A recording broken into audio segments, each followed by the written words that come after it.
Јас сум доктор Виктор Камиловски, специјалист хирург, травматолог. Сакам да ви представам што се случува со човечкото тело во време траење од 2 десетинки, кога го удира автомобилот, кој пред кочењето возел со брзина од 70 км на час и бил на растојание од само 50 метри. Првиот удар настанува при брзина од 50 км на час. Браникот удира во зглобот на колената, кинејќи ја мускулатурата и лигаментите на нозата. Потоа, главата со полна тежина удира во ветробранското стакло, каде пукаат вратните пршљани, черепот и настанува крварење во мозокот. И тоа се за помалку од 1 секунда.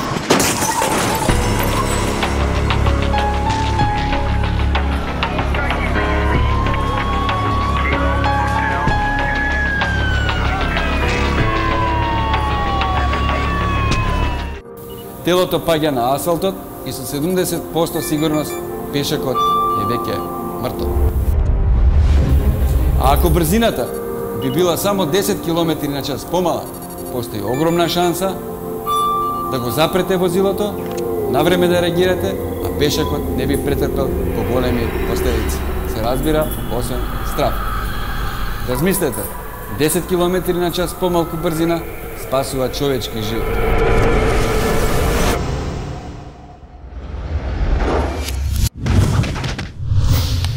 Однесувај се совесно, почитувај ги сообраќајните правила, за ваша и наша безбедност.